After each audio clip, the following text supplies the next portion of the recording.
We do have a session right now with Mark Podlasly, and it's called Sharing Traditional Economies, Jurisdiction, and Towards a BC First Nations Wellness Index. This is an exciting report that is in your packages, and it's on our website, and it speaks to what we're doing in terms of looking at our economies and also our health and wellness as Indigenous people. So with that, I pass the floor off to Mark Podlasly. Thank you all. Masicho. Thank you, Regional Chief, and thank you, Dr. Joseph, for your welcome this morning. My name is Mark Podlasly. I'm a member of the Untitled First Nation, about 400 kilometers from where I am right now, which is in Coast Salish territory, which is hosting me today. And I am very pleased to share with you what was mentioned, the report that has been commissioned by the Assembly First Nations. I'm just going to open my screen here. I have lost my video.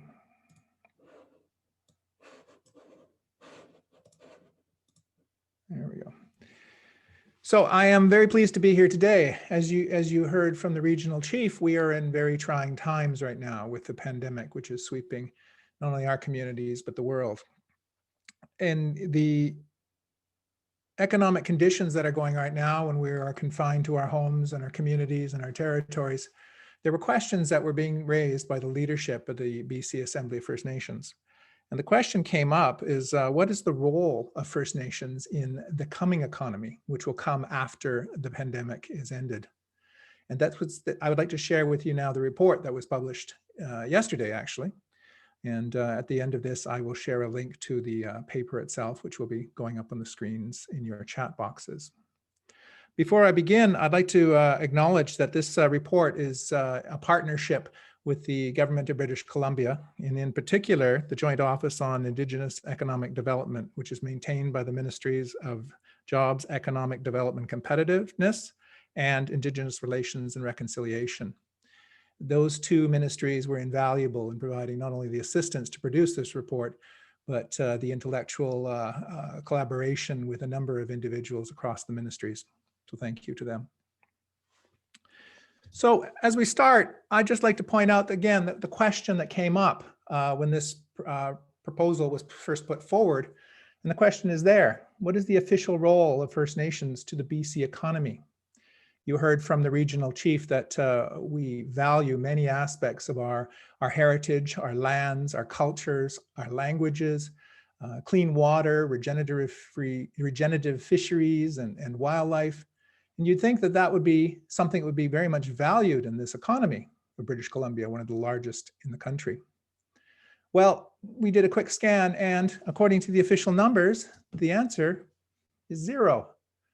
First Nations values do not show up in the economic calculations of the province. Why is that? It's the way the question is researched by governments. And we want to explore that. And we're going to challenge this in this report. We're going to challenge that concept, saying, is that appropriate for First Nations? Is it appropriate for all British Columbians? Provincial economies, national economies, almost every economy in the world is evaluated as something called GDP, which stands for Gross Domestic Product. It's the production of stuff and services. That stuff is calculated with a formula that was developed in the 1930s, in the middle of the Great Depression, when it was thought that the way to get people prosperity and good lives was to produce more stuff. We're going to talk about that in this paper. We also then start to compare that to other well-being indexes around the world. Nations that have decided, hey, wait a minute, just producing stuff doesn't make a good life. Good life includes all sorts of values that we as Indigenous people already hold dear: strong communities, healthy nature, good ecosystems, vibrant cultures and languages. We're going to look at that. We're also going to look at some of the indices worldwide that involve Indigenous people. There are a number of examples emerging worldwide of Indigenous people who've started to have direct impact on how their economies are valued and how their values show up in what's important to their nations and their societies. And then we end the report by talking about how a BC wellness index, a well-being index rather, a well-being index can be instrumental to reshaping what values that we measure and we live by in this province. And in that, as you can imagine, Indigenous values from BC should feature prominently. So let's start with GDP. I'm going to give you a quick background on what this means and how it came about. I want to share with you a quick video. It's about 3 minutes. It explains the concept of GDP.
You saw in that video that GDP is measured on 4 indicators. Consumption, it's basically everything people buy. Investment in things like building and infrastructure and things to make more stuff. Government spending, which is a large part of the British Columbia economy, any economy. And net exports, everything that we sell outside the province that brings money into the province. And you saw in the video things like housework, volunteering, things from an Indigenous perspective, like gathering your own food or spending time with elders or taking care of community needs, are not included in GDP. That was not considered important in the 1930s when the GDP formula was first put together. So in British Columbia, what does GDP mean in terms of our economics? It means this. In 2019, the GDP of the province was approximately $306 billion. That works out to about $60,000 per person, calculated on GDP. If BC was its own world economy, our own country, we would be the 50th largest economy in the world. That's how much wealth is produced in this province each year according to GDP. Put in another way, we would have an economy that was bigger than the country of Greece or New Zealand. We're that large in terms of economic output. So what does that mean for First Nations? How much of that GDP is allocated to First Nations, or in terms of generated by First Nations? According to the BC statistics, we don't know. BC does not collect the data about First Nations economic output. There is some data around the money that goes into First Nations. There is some information about jobs, but in GDP, we generally do not appear. So what about other First Nations in this country? If you look across the country, in 2016, the Atlantic region, the First Nations there put together a report. These are all available online. They wanted to know what their GDP contribution was to the economy of that region. Because there were no provincial numbers on that, they had to go collect it themselves. They calculated that year that they were worth $1.14 billion to the regional economy. Again, those numbers did not show up in the official numbers. The First Nations had to go collect it. When they were doing this report, they mentioned several times that they had trouble finding the numbers and that sometimes they really had to jump through hoops to figure that out because the government wasn't collecting it. They collected it for everyone else, but not First Nations. Manitoba went through the same exercise, and they reported in 2019 that they figured that their economic output in GDP terms was $2.3 billion. So What about BC First Nations? Again, we don't know. We do not calculate, or the government of British Columbia does not calculate that number in GDP terms. So we are not alone in the nation that has started, or at least as our people are starting to question, does that make sense? One other country in the world was the first country to do that challenging in 1972, and it was the country of Bhutan, which is a country on the other side of the world in Asia. In 1972, their king challenged that whole concept and said, wait a minute, does this make sense? I want to show you what they came up with. Is the fourth dragon king of Bhutan, a beautiful country at the eastern end of the Himalayas. He became king at the age of 17 in 1972. It was then when he had to decide what should be the philosophy behind his reign. He looked at other countries and noticed in most of them, the government and the people strive for economical wealth. And those few who achieve this goal usually live a comfortable life. But on the downside, many other people live in misery, poverty, or social isolation. Also, in the ruthless hunt for money, huge parts of the environment are often destroyed. This couldn't be the right path for Bhutan. The concept of gross national happiness was born. The primary idea of GNH is that every human being aspires for happiness, and a country's development should also be measured in its citizens' happiness. The fourth Dragon King's challenge, therefore, was figuring out how to balance economic development with the emotional and spiritual well-being of his people. Although economical growth can't be the only goal, a flourishing economy gives the government the funds needed to provide a working health and educational system, as well as certain living standards. Because being healthy, having opportunities for the future, and knowing that security, a steady income, housing, or well-balanced time use are guaranteed is crucial for people to be happy. But furthermore, people get a lot of positive energy from being with others and sharing interests. Participating in cultural life and to hold up local traditions and cultural heritage lead to a stronger community feeling. Healthy family relationships, advocating community activities, and religious aspects are factors for achieving happiness. It gives the Bhutanese people a strong sense of values and identity.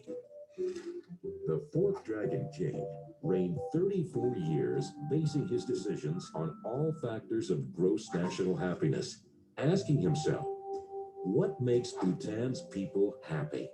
And the fourth Dragon King lived by example, leading a very simple life.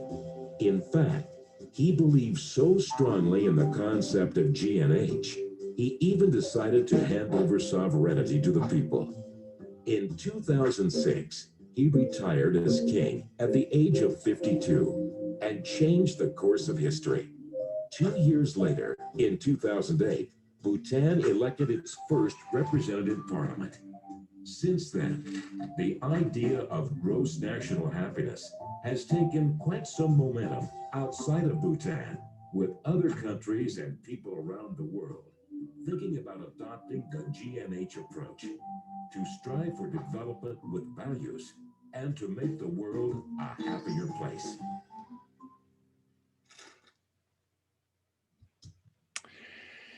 Gross national happiness was a concept introduced by the king, which Bhutan has actually implemented in their planning processes. You'll see on screen right now, there are 9 sections or domains or pillars. These break down into about 33 other subgroups that they have used or are using to determine what is the overall well-being of their population.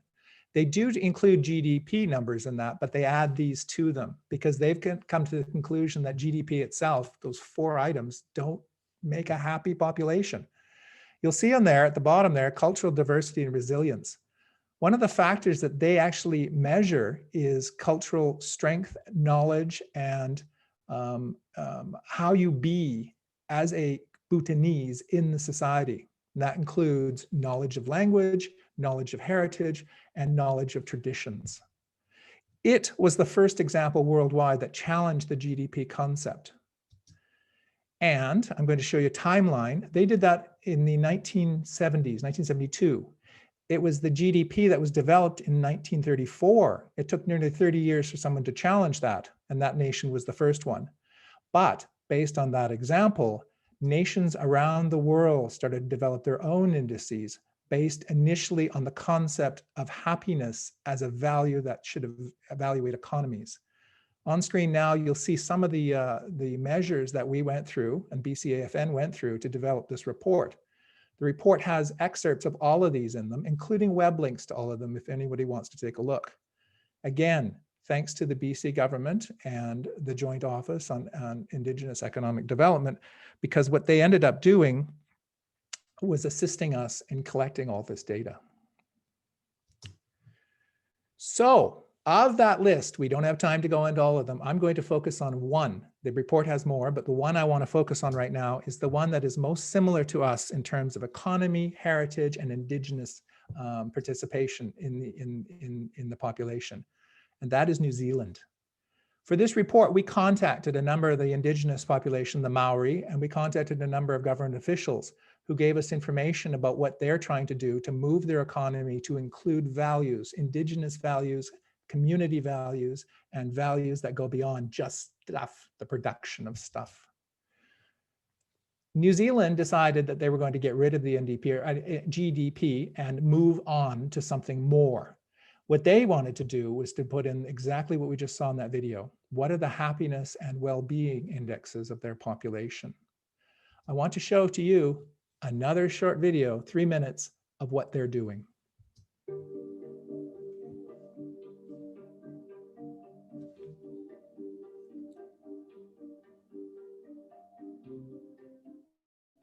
Zealand, we're roughly projecting 3% growth. Our unemployment's at 3.9% on traditional measures, budget surpluses. People would look at us and go, "You're doing okay." But we have homelessness at staggering rates. One of the highest rates of youth suicide in the OECD.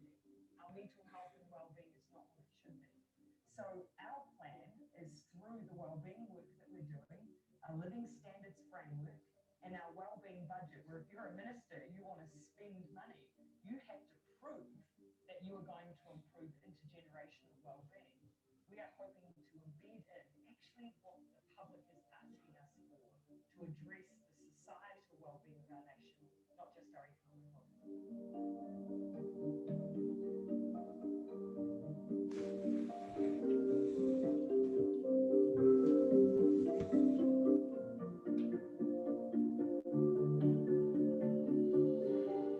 I think the importance of addressing this gap that we have in measuring success and broadening out what success is actually gets to the heart of politics and our political crisis.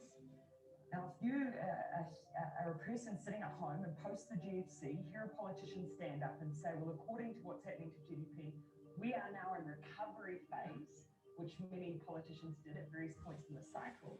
And yet we're sitting there saying, I don't feel that. My situation is not improving.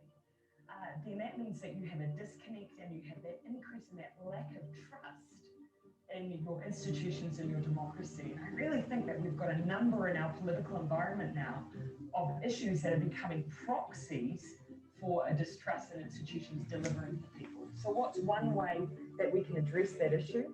Well, one way is to make sure that, well, what gets measured gets done. We start broadening out the things that we hold ourselves to account on. Our people are telling us that politics is not delivering and meeting their expectations. And so this is not woolly, it is critical. This is how we bring meaning and results for the people who vote for us. And it's not ideological either. It doesn't have to be something just progressive governments do. I think it is about finally saying this is how we match expectations and try and build trust back into our institutions again, no matter where we are in the world. And so some of the work we're doing now will reap the benefits in 20 years' time. But if you start looking at a lens of politics through what we like to use, kindness, empathy, well-being, then actually it doesn't matter what happens just in the political cycle. What matters what happens over decades.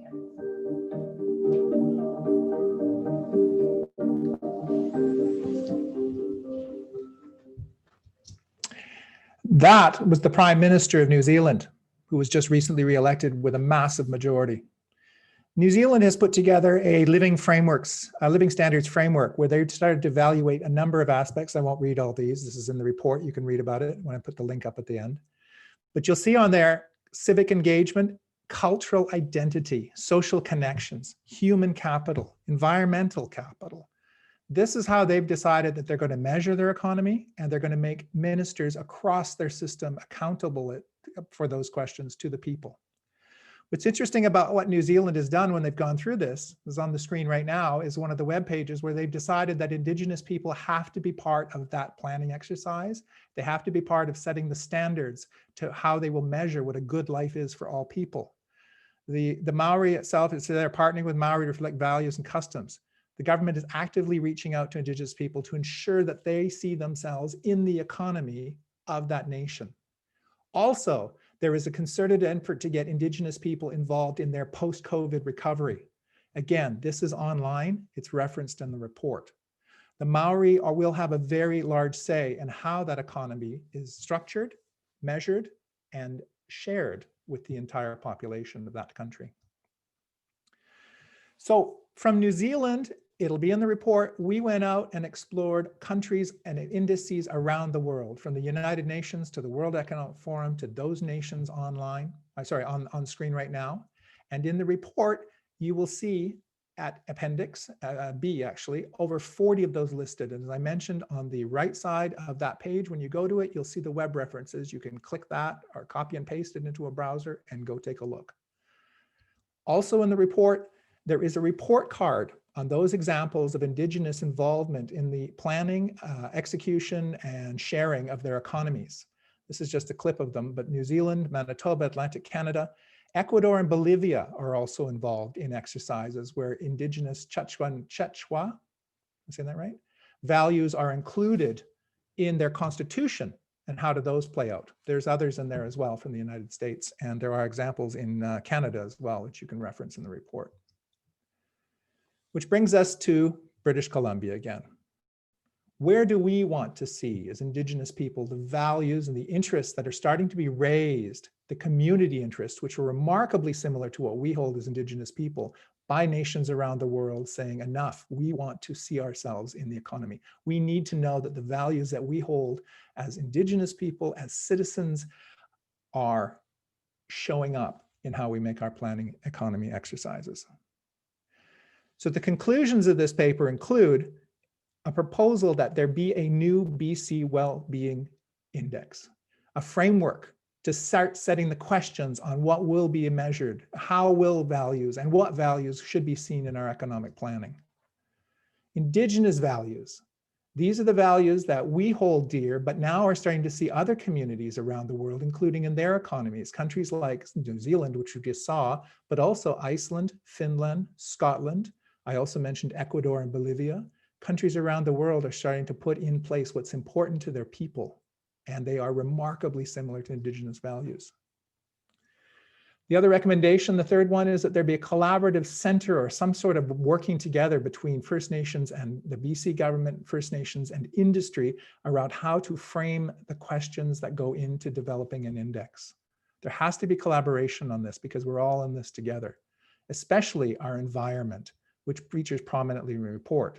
How do we build an economy within the limits that our environment can withstand? Fourth, we recommend that we learn from other Indigenous examples with a heavy emphasis on New Zealand, which is right now leading the way. New Zealand, Scotland, and Iceland are in an alliance to try and figure out how to build more resilient economies post-COVID that include the values of the communities and build those into their measurements. Fifth, we need to have BC economic First Nations data.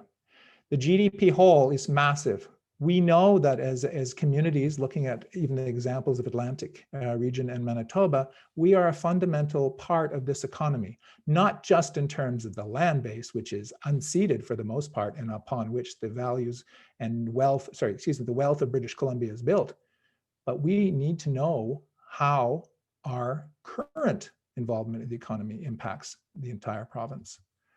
And the last one, All of this has to be done in concept with UNDRIP principles. As we move through adopting UNDRIP across the province into legislation, harmonizing BC legislation with UNDRIP, the economy must also fall under the same principles as UNDRIP. Everything from self-determination to the ability to have impact on the land, to environment, to community sustenance, that has to be built in. So those principles you will find in the report.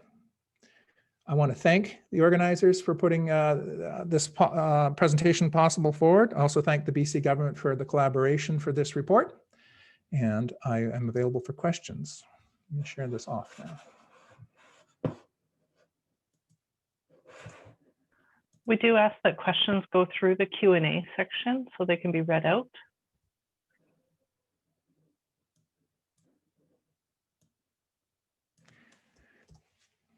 The paper link is there now. It's a linked. The paper will also be available on the BCAFN website starting on Monday.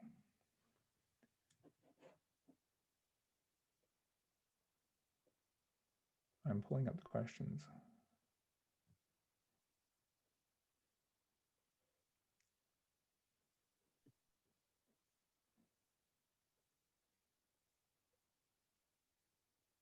I hope everyone could hear me at that point. I see there's questions on. I couldn't see that when I was presenting. Are you able to pull them up now, Mark? Questions. Would you like me to read them out for you? Yes, please. I cannot see the questions on my screen here. Well, Not a far problem. back. No problem. Happy to support. Chief Leanne Joe says, the Wellbeing Economy Alliance just hosted a partnership with the David Suzuki Foundation, a We All Can Design Lab, which I was part of collaborating the foundation of a new hub in Canada. This was a national endeavor, and we came up with the framework for this work, which strongly included Indigenous values and knowledge as the foundation for a new economy. I'm wondering if the project has connected with this work yet. This is no, not directly. This report itself, when we started to do this, we were overwhelmed with the amount of efforts already brought this up. None of this is a new idea. What we're proposing here is that that sort of information has to be incorporated in some sort of discussion around making real change in the provincial economy, or at least in the data collection of it. That information is, and perhaps there's a way to do that with BCAFN, is to pull that information towards this proposed center or some sort of grouping where Indigenous people can share that. We're not alone, BCAFN, in thinking about this. So we did not directly reference that project in this report. We could not reference everything. Great. Would you like me to keep going through? Yes, Meg? please. Yes, Yeah. please. Okay. So Barbara Moran asks, how do we fix our health when government is making grave decisions for our economy? First Nations get next to nothing, for instance, for economic development. We cannot deal with this when the government fails to deal with our health concerns. We have the worst poverty rate, the worst housing, the worst health, water supply, incarceration rate, and the government is beginning to sweep the Truth and Reconciliation 93 recommendations under the rug. The organization I work for, the Indian Residential School Survivor Society, and has been around for 20 plus years and is threatened with shutting down. 150,000 affected by residential schools and the healing shutting down. That is tragic. And by any measure of our provincial economy, 50th largest in the world if we were a separate economy, $306 billion per year, according to GDP numbers. That's $60,000 per person in this economy of all of BC economy, of BC citizenship. And you're right, BC First Nations do not see value at $60,000 per person for the economy. And these are the things that have to be brought into a new index, a wellness index, things around incarceration, around health has to be brought into that, because at the moment, GDP does not measure that. According to GDP, we are a phenomenally well-off society. But as you just pointed out by your comments there, we are not.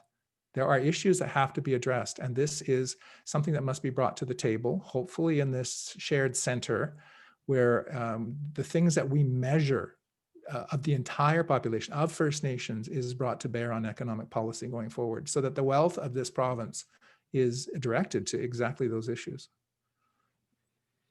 Great, thank you. Another question from Raj Gill. What are the avenues for collaboration? well, right now there do not seem to be many. There's an interest and certainly from the BCAFN of bringing this forward. There has been an interest from the BC government, is certainly in preparing this report to look forward. Again, the whole idea is there has to be some place for collaboration between the government of British Columbia and First Nations. At this point, the BCAFN raises these things constantly. That's the role of the BCAFN. But there needs to be a greater understanding across all of British Columbia society that we are part of this economy, that the wealth of this land comes from our territories, and we need to be part of that discussion. Great, thank you. Jennifer Turner comments, thank you, this was amazing. Does the paper detail steps that we can take in BC to adopt a well-being framework? It starts, the paper itself starts to outline, it's more of a comparative analysis to raise the fact that, yeah, there's GDP, evaluating the wealth of the province just by GDP has huge holes. We do identify some of the Indigenous values in a broad sense, because we are many people across the land, across the territory, across our territories in what is now British Columbia. And it highlights what's possible. We really go into depth in those countries that you saw on the map of the different locations of the different well-being indexes that are already in existence, including the Indigenous involvement. And it sets a goal. It challenges the BC government for sure, but it challenges all British Columbians to say, we can do better. And here's how other places have done it. And here's what could be if we did this here. So please read the review, read the report, take a look at what's possible. And we need to put this in place in the province for all of us. Perfect. Cheryl commented, these well-being indicators seem similar to the FNHC's social determinants of health. Was there linkages to those in your research? We went through, when we were doing the research, there are linkages to health indexes. The UN has the Human Development Indexes, which touches on health. If you go through the list at the back of the report in Appendix B, you'll start to see that there are, yes, there are health indexes that are included in there that did frame on how we were picking up the examples worldwide.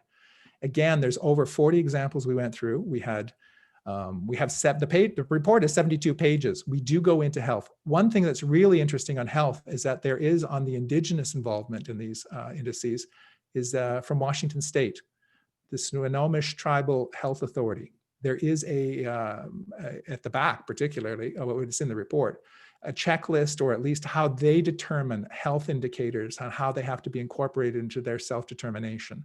It is quite detailed, talks about everything from, and health isn't just your body's health, it's mental health, it's cultural health, it's spiritual health, it's interfamily health, but that features prominently in the report. Great, thank you. I apologize if I mispronounced this nation's name. Christopher Stanley says the Nisga'a Nation is under treaty. How can we begin to develop plans here in our area to determine how our nation stands with regards to our role in the BC economy?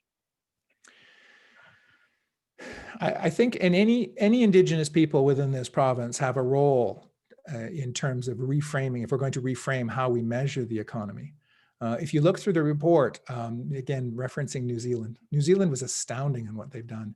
There's a statement in there of indigeneity. What is Maori indigeneity? And it lays out the values that are most important to them as a people. Those then are used, or they use those when they're interacting with government. They know who they are, they know where they're from, they know the values that they want to see transmitted. I think for all of us as Indigenous people in BC is that question comes up very quickly in these sorts of examinations of where do we want to go.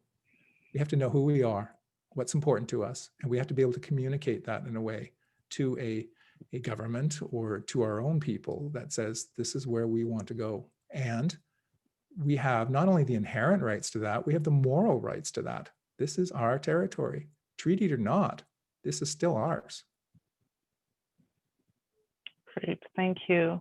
Another question, or an organization like the First Nations Statistical and Taxation Branch in Kamloops be refreshed to help collect First Nation statistics? That's an excellent idea. There are Capacity, there is capacity among First Nations right now. There are groups like that, the statistical, there are the Financial Act, the FNA, First Nations Fiscal Act, those groups around. A lot of the capacity of this is already in place, but it's not connected. And it's certainly not put to a question about where is our economy going. So it's important to know where First Nations are at, but we need to get that into the entire economic planning of the province. So yes, those things, those agencies mentioned are important, and that could be the starting point for this. Well, Right. just one point too. In the report, there is reference to Statistics New Zealand, which interestingly enough is headed by it's a Maori, it's an Indigenous person who heads that in New Zealand. They are very active in ensuring that the data that comes from traditional territories, Indigenous peoples, makes its way into the national planning exercise of their economy. Statistics are vital to make any decisions on where wealth is going to be shared, where wealth is going to be invested, and how public policy is made. So we desperately need better statistics from First Nations, by First Nations. Great. Thank you. Another comment, Bhutan has a long Buddhist way of looking at life. Canada has a Christian corporate philosophy. How have Indigenous values been brought into Manitoba, and what might they be in BC? So the reference, yeah, Buddhist philosophy in Bhutan, it's a core of their nation. If you look through, it's in the report as well, if you look through their 9 pillars of the domains, they call them, and then the 33 subsections in there, one of the subsections is being Bhutanese or being Buddhist. There's a term for it. I'm not going to pronounce it now because I couldn't get it right before when I was saying it. But those values are part of the entire evaluation of where their economy is going. As for how indigeneity is brought into Manitoba's planning, just as a pointer, that report that I shared online and is referenced in the report and described and can be accessed through online sources in the report, via the report, is not done by the Manitoba government. It's done by a number of First Nations and the university, Brandon University, because the Manitoba government, like the BC government, does not collect that information. So how Manitoba is not pulling in indigeneity into their economic planning any more than British Columbia is. That is a First Nations attempt to try and put themselves in the economy. And it's simply, just as a point, in Atlantic Canada and Manitoba, those reports were based on GDP numbers. They did not take cultural values and put a value on them to put them into the economy. They were just trying to flag to their provincial governments that they are important economically, as per the GDP numbers, but it's not a well-being attempt. Great, thank you. Does the mineral extraction, exploration and mining sector in BC have Indigenous leadership to help guide the sustainability in the province when it comes to the extraction sector? I don't know. I did not research that for this paper, specifically on mining. This report was meant very much from an overview, 30,000 feet around the economy of the entire province. We did not delve into specific sectors, so I can't adequately answer that. That will be a question possibly for another speaker later today. Great, thank you. Another question, how do we measure health based on language, heritage, and traditions when our language, heritage, and traditions have been so utterly disrupted by colonial mindsets? Is there a measure to ensure that those involved in the development see through a decolonized lens? I would reference you, and again to the report, what have the Maori done? The Maori in New Zealand have had a similar colonial history to us. They were colonized by the British. They do have a treaty that covers their territories, but there's differences of interpretation on that. They have done an amazing job at trying to revitalize their language and revitalize their culture, and now they're bringing that to bear on the national discussion. There are differences. They as a nation, or at least as the Maori people, are one people across all of New Zealand. There are different tribes in them. They call themselves tribes, that's why I use that name.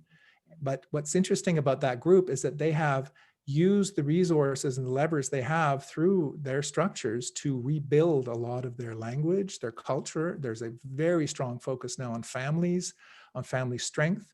If you go to any of the New Zealand websites and take a look at them, well, we were astounded by this. There are they have an APTN like we do on television, Maori television, and it's in Maori. You have to actually read, I had to read the subtitles on the bottom in English.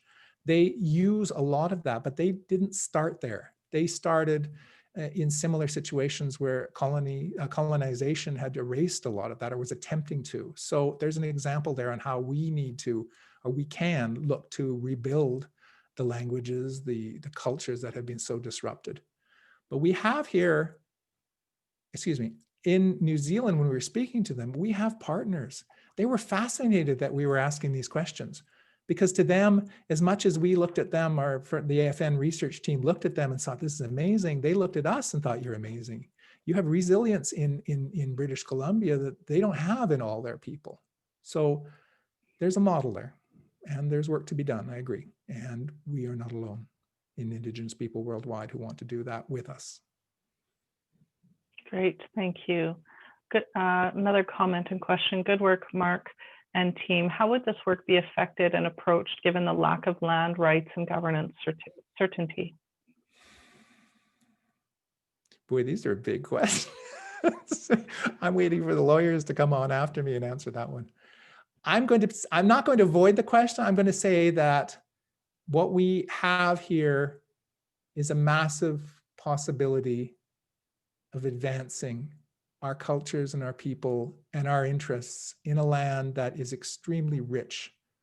And I don't know exactly how to answer what you said, but I can say is that given all the contacts we had, we talked to not only New Zealand, we talked to officials in Finland, we spoke to people in the European Union, we spoke to Indigenous people in the United States, we had contacts into Ecuador. Actually, they called us back. And the Indigenous people in Ecuador, for example, looked at us and had huge hope for what we were going to try and do through this work. So we have work to do. The points you raised they're big hills to climb, but we have the BCAFN, we have our leadership, we have our heritage and our understanding of who we are as Indigenous people. We're going to be good at this. And we're not going to relent until this is fixed. Thank you. Chief, did you come? I saw you come on. Did you want to make a comment? No, I'll just reserve my comment for the end. Awesome, thank you. Another question here. I've got about 3 left, Mark. Is there not also an economic problem in the fact that GDP is based on all production of goods and services, so that increased work on social problems, poverty, incarceration seem to be showing a thriving economy? Yeah. I.e. lots of police and firefighters look good. This is the weird thing about GDP. What it measures, it has to measure something in dollar value. So if it's a volunteer service, it doesn't show up. And you're right, GDP is warped in the way it measures value. So for example, if there was an oil spill off the coast and the fisheries were decimated and there's no wildlife left and people don't have clean water access to any of that, that doesn't matter to GDP, but as soon as the remediation, so that the oil skimmers go out, the replanting of trees, the skimming of water off, there's money spent to do that. That means it's a positive to GDP. So pollution is a positive to the overall economics of the province, which is crazy. So you're right, incarceration, police, putting people in jail, all of that helps GDP because we're spending money on police, on prisons, on food service to feed prisoners, but it doesn't say anything about the well-being of our society. That's missing. So you're right, GDP is blind to a lot of the factors that we consider important to a healthy society. Great. I have another comment here. As a master's student studying economic development, can I first say thank you so much for this work? I'm excited to read the report. How do you think that prevailing paradigm in economics and politics that GDP and growth are the most important factors can be changed? People have to stand up and say no more. That video I showed to you of the Prime Minister in New Zealand, that's a society that's decided no more. The whole example in Bhutan, the nation now, after, was that 40 years of having the Gross National Happiness Index, they would never go back to something that is just 4 or 5 inputs of GDP. So it's going to take voices. It's going to take concerted effort to change the system. And we have to make our voices known, not just us, but with allies as well, because as shown by the examples that are going in other countries, it's not just Indigenous people who've said enough. People want clean environments. They want healthy living situations. They want good education. They need a responsive healthcare system. Languages, culture, strong. All of those are part of a healthy economy, and we need to start getting those into the official numbers. We are not alone in this movement. Well, we're behind, actually. There was an attempt under a previous BC Liberal government, Christy Clark killed it, but it started under Gordon Campbell, of beginning down this path. That first attempt at doing this sort of proto-wellness, well-being indicator was killed. Because, and at the time it was because what happened was the numbers were slipping. So the government at the time killed it. But we're not alone. We just have to raise our voices, and that's what will change policy. Great. I have one question from a panelist, and then we're going to have to move forward and not finish the last 4 or 5 that have just recently come in. Wayne questioned, how receptive right now is the measuring well-being in GDP is the Canadian Department of Finance or BC Ministry of Finance? So the BC government, when we were doing this report, there is something called the Canadian Wellbeing Index. It's hosted by a university, though. It's not held by the Canadian government. But we'd heard in our research that the BC government had been, the Canadian government had been sending representatives to something called the Wellbeing Government Alliance, which is a group of nations that are trying to move down exactly this path. And you can find the reference to that in the report. The fact that the BC government was sending, the Ministry of Finance was sending people to this was astounding. We could not track down who that was, though. We were trying, but we couldn't find them in time for the report to be published. So there is interest in the federal Canadian government. They are involved in that international alliance. We just don't know how.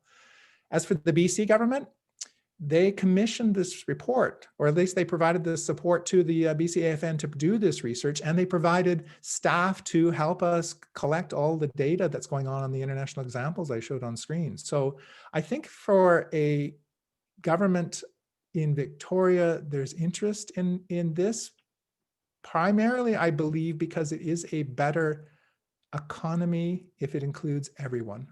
So where they go next, we'll see. The Center of Excellence or the Center of Collaboration that is proposed in the paper would go a long way to seeing where that interest lies.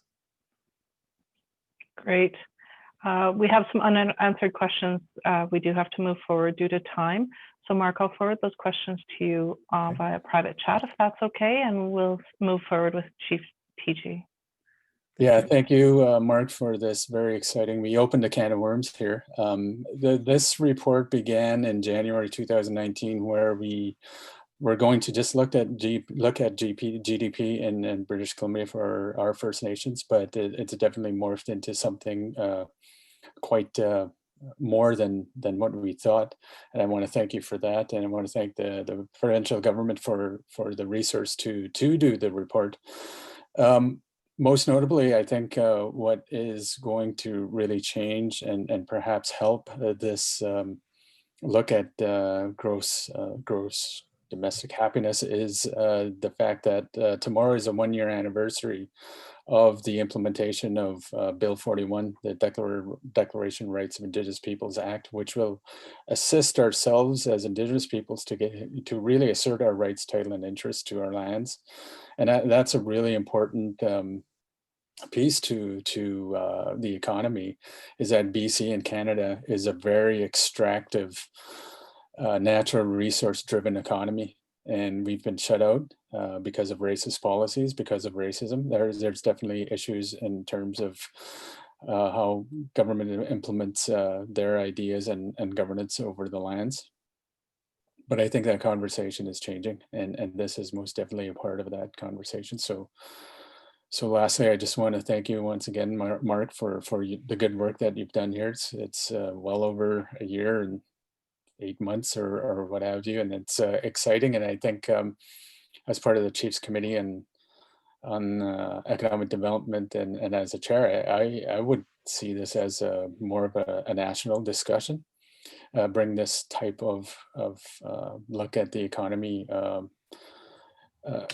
more nationally. And we definitely could see that in New Zealand with the Prime Minister Jacinda Ardern. So I think, thank you.